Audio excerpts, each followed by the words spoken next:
Hola equipo, subo este video rápido para hacer una devolución sobre uno de los envíos que me hicieron de forma adelantada de las composiciones y también para calmar a la persona que me lo mandó, que estaba como un poco en crisis, no sabiendo si lo que había hecho, la aproximación que hizo a las composiciones estaban bien, estaban mal. Como primera respuesta, nunca se termina de trabajar en hacer composiciones. Yo todo el tiempo hago esos ejercicios, es la etapa fundamental de, y fundamental en el sentido de que es el fundamento, es la fundación, es la base, ¿sí? Sobre la que vamos a colgar, son los cimientos del relato visual, ¿sí? Entonces, cuanto más practiquemos y más internalicemos las herramientas compositivas, la proporción áurea, las relaciones de contraste, los juegos de escala, posición, complejidad, simpleza, curvo, recto, luminoso, oscuro, ¿sí? Simple, complejo, etcétera, etcétera, mejor. Entonces nunca se termina de hacer el trabajo compositivo, pero en el contexto de esta cursada y como devolución de la primera clase, habiendo no estado a nivel presencial y solo habiendo escuchado el audio, habiendo visto los videos a posteriori, me parece que están bien. Me parece que están bien porque algunas composiciones tienen una intención y una lectura clara, ¿sí? Manifiesta. Y esa intención y lectura clara y manifiesta nos permite estipular que la mayoría de espectadores van a ver la composición en el mismo orden y por ende decodificar los elementos compositivos en una secuencia que nosotros vamos a poder explotar para después transmitir un mensaje. Que se vea el setup del chiste antes que el payoff, ¿sí? Que se vea, que esté primero el gancho y después el remate. Y eso va a depender del orden, ¿sí? De lectura que va a terminar gobernando el discurso a nivel compositivo. Que básicamente lo grande, lo chico, lo simple, lo complejo, lo luminoso, lo oscuro, lo que está en foco, lo que está fuera de foco, lo que es un pleno, lo que es una trama, los contrastes de color. Todavía no estamos hablando de color, pero después empieza a entrar en juego también. Entonces, yo acá hice una especie de review en distintos aspectos para sumarles a ustedes herramientas de evaluación para que cuando estén trabajando empiecen a ver patrones de lo que están trabajando y decir y identificar dónde pueden explorar más o dónde están haciendo algo distinto que funciona y quizás empieza a ser algo que les empieza a gustar, que se asocie a su estilo, que se empieza a ver a través de sus diseños, una continuidad de estilística. Que a partir del hacer esas cosas que no pueden evitar hacer, se terminan convirtiendo en su estilo cuando van madurando, ¿no? En primera instancia, en círculo rojo, tengo las composiciones que siento que tienen un orden de lectura claro, que tienen un punto de descanso, que el ojo va a un punto específico y es medianamente satisfactorio. En líneas generales sí creo que hay problemas con la frecuencia alta, con el detalle, con las cositas chiquitas que se pueden usar para que eh,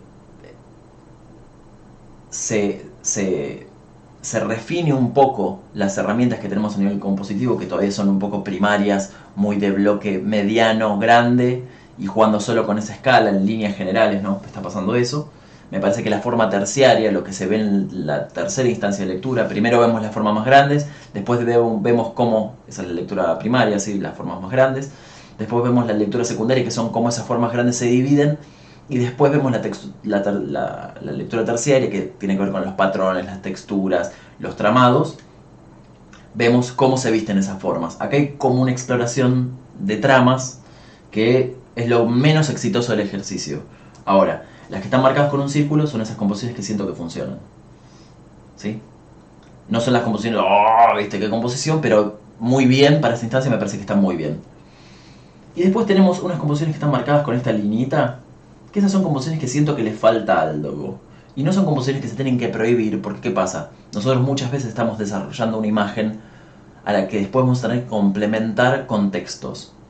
Entonces, muchas veces composiciones que están más del lado de lo insulso cuando vemos solo la imagen, cuando se complementan con el texto, los logos y demás, conviven bien, tienen buen aire, no hay competencia. Y eso es uno de los principales aspectos que tenemos que tener en cuenta. Cuando nosotros estamos diseñando una imagen que va a convivir con texto, tenemos que tener en cuenta el peso a nivel compositivo que va a tener ese texto para no tener el terrible problema de tener una imagen que funciona como unidad, que está completa, es un rompecabezas completo, y de repente viene el redactor con piezas nuevas que tenés que sumar a esa estructura, ¿sí? Entonces, estas que están marcadas con estas líneas, estas dos específicamente, me parece que son interesantes para hacer ese comentario. Composiciones que les falta algo, tengan en cuenta que cuando agreguemos el texto probablemente no les falta nada. Y las composiciones en donde no falta nada, cuando agreguemos el texto quizá va a haber un problema de competencia, de lectura, de superposición, de algo raro puede llegar a pasar. Después dibujé acá en violeta sobre estas composiciones el orden de lectura que yo interpreto que va a tener el ojo cuando estamos viendo la imagen, ¿no? Y acá me parece que es importante desarrollar un poquito de contexto de teoría a partir de esto. Nosotros la lectura la vamos a trabajar a partir de distintos elementos. En primera instancia está la categoría de lo que tiene que ver con el peso de las formas. Y el peso de las formas que va a tener que ver con el tamaño, la posición en el plano, la relación de contraste, la dureza, cuánto foco tiene y el nivel de síntesis que tiene, que quiere decir cuanto más simple, más fácil de reproducir, más fácil de interpretar una forma, más la va a priorizar el ojo para verla, porque bueno, si es más simple, la ves antes, la sacas de tema y después me puedo enfocar en lo complejo. Y después en segunda instancia, que tiene que ver con las categorías de las formas, voy a cambiar la configuración de esto porque me triggerea.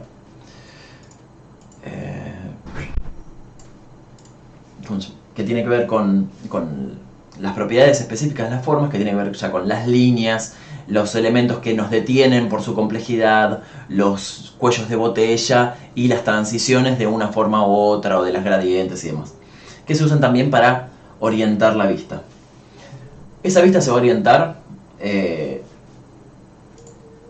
tal forma que va a terminar configurando dos tipos, ¿sí?, de jerarquías, de órdenes de lectura, que lo voy a clasificar en dos tipos para simplificar. No es que existen solo dos tipos, después hay categorías híbridas y cosas más complejas, pero para tratar de pasar esto al lenguaje lo voy a explicar así. Tenemos por un lado las composiciones que son elípticas, que ¿qué quiere decir? La relación de contraste es un recorrido a lo largo del plano, y ese recorrido a lo largo del plano termina donde empezó, o ni siquiera empieza o termina en un lugar determinado, pero tiene una continuidad. Esto lo usa mucho el arte tradicional para que el espectador no se vaya del plano, ¿sí?, se quede viendo la imagen durante mucho tiempo y ninguno de los detalles que trabajó el artista en desarrollar se ve perdido y es irrelevante porque el espectador no lo ve.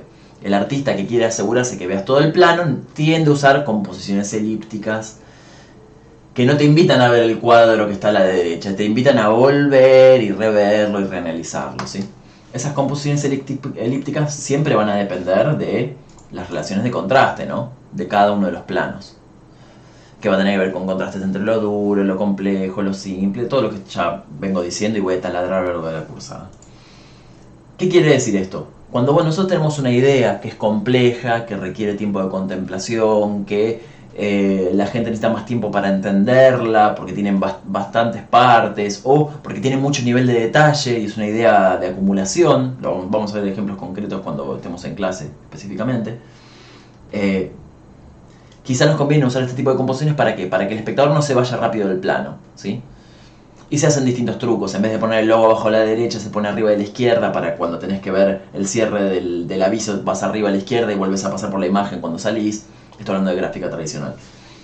Y después tenemos, en contraste, estas narrativas que son elípticas, que no terminan, que son composiciones que centrifugan, ¿no?, que se retroalimentan.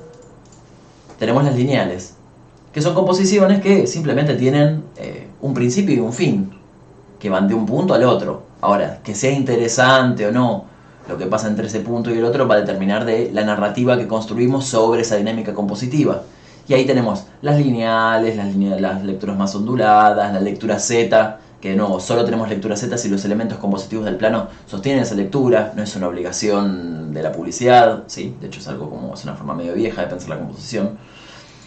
Sobre todo teniendo en cuenta que hoy tenemos medios digitales, lectura Z tiene sentido en la gráfica tradicional. ¿Por qué? Porque abajo a la derecha está la mano del espectador y es un lugar pesado a nivel compositivo, ¿sí?, porque es el de la interacción con la página. En el scroll vertical, la lectura Z es un concepto que está de modé. También las composiciones que son radiales, ¿por qué? Porque el punto en realidad está desarrollado en la profundidad, pero tiene esa narrativa en el eje Z que termina en un lugar específico. Las diagonales y las dinámicas verticales. Entonces, con ese marco de referencia ya podemos empezar a ver nuestras propias composiciones en función de si son narrativas lineales, como lo que está pasando acá. Lo voy a hacer una capa nueva. Narrativas lineales, como lo que está pasando acá. Sí, está en un grupo invisible, ¿sí? Elípticas, como lo que está pasando acá. Sí, o lo que está pasando acá, me parece que hay una competencia que es un poco elíptica. Y entonces, en función de lo que ustedes vayan viendo, que se repite en el volumen de su hacer, a través del hacer van descubriendo dónde pueden ir mejorando, por eso es tan importante la práctica, van a ver que entre sus composiciones hay diálogos, hay planteos que no es que son redundantes, pero podemos empezar a categorizarlos, agruparlas y empezar a decir, bueno, ¿qué tiene distinto estas cosas que siento que son similares en su movimiento, en su peso, en su narrativa? Y si vemos la lectura comparada con cómo relaciono estas formas, se ve súper claro que, por ejemplo, esto que es una superposición de elementos geométricos, duros, supercuadrados, y este que son más formas orgánicas con curvas, tienen la misma lectura, ¿no? La misma dinámica de diagonalidades que chocan con los extremos del plano, que dialogan con el plano. Asimismo, todos que están acá a la izquierda, tienen esta dinámica de relato en profundidad, de competencia entre lo izquierdo y lo derecho, ¿sí? El diálogo entre el plano izquierdo y el plano derecho, y quizás esa tensión entre esos dos elementos hacen que en el medio de la composición haya un escenario en donde podría pasar algo más, quizás. Y después también tenemos estas composiciones en donde siento que hay como una diferencia en cuanto a los recursos que se aplican, por ejemplo, que son estas de acá, que básicamente lo que está pasando en el plano sobre todo es esto, en casi todas de estas. De hecho las podré, si hablamos grueso y mal, está pasando esto en todas, que tienen distinto grado de éxito. Para mí estas no son exitosas porque no está bien articulado la relación de contraste entre lo blando, es como que hay contraste de tramas, pero no tiene una direccionalidad, hay contraste de foco, pero no tiene una direccionalidad, ¿sí?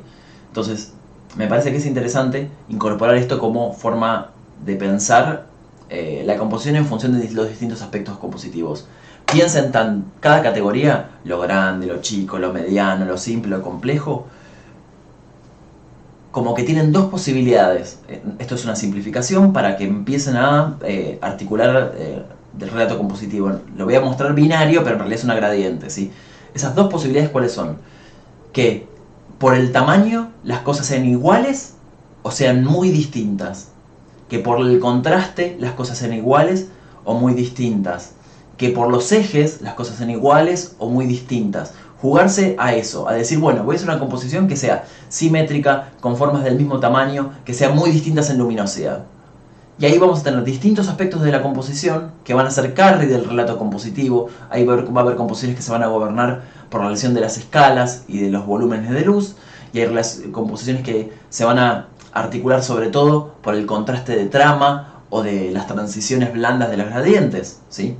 Y pensar, viste, esta categoría así super binaria, lo que les va a permitir a ustedes hacer composiciones que son más dinámicas y alejarse de la etapa intermedia de la gradiente en donde las decisiones compositivas son grises, están empastadas, no son claras. ¿Y qué pasa? Como nosotros no hacemos arte tradicional, lo nuestro es arte funcional, que dependemos de un orden de lectura para que el espectador interprete un mensaje, no podemos quedarnos con composiciones que son 60-40, 65-35, 55-45. ¿Por qué? Porque están tan cerca del 50% de ser algo similar que una persona va a ver primero el final del chiste y otra persona va a ver el principio del chiste y los dos más o menos van a tener razón. Nosotros queremos que si alguien ve mal una composición esté equivocado y forma parte de una minoría. Siempre va a pasar alguien que por la razón que fuere mira primero abajo a la derecha, pero más o menos tener nosotros un relato compositivo que sea homogéneo a lo largo de los distintos espectadores. Entonces, como primera aproximación me parece que esto está muy bien. Se puede prestar atención analizando estas cosas, estas composiciones que están homologadas, que están relacionadas entre sí, para ver sus diferencias y a partir de eso sacar conclusiones. Se puede trabajar mucho mejor, pero mucho mejor, el detalle, lo chico, la frecuencia alta. Me parece que algunas composiciones son interesantes desde este planteo de la simetría y cómo compite el lado izquierdo con el derecho de la composición.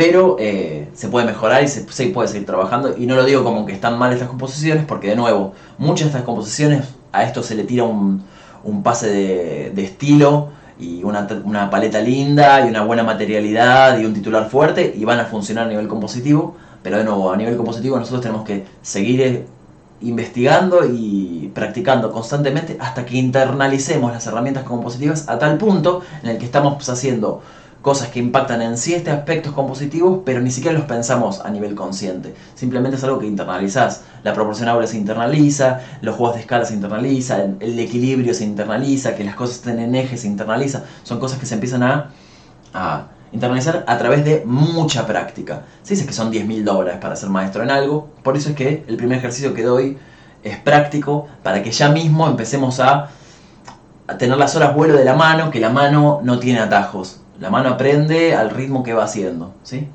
Así que bueno, esto es como súper rápido como para cortar una devolución y también para fomentar que hagan, porque para mí es muy importante discriminar entre los que hacen y no hacen. Y termino con esto. Puede ser una capa nueva, ¿sí? Un sólido blanco, color uniforme, blanco, un poquitito menos porque el blanco es muy agresivo para mí. Voy a tomar la capa del fondo, Command A, Command C, arriba de todo Command B. Y esta capa lo que voy a hacer una máscara de luminosidad. Esta máscara de luminosidad, ¿qué me permite? Me permite hacer que esta capa, cuando está cerca del blanco, no blendee.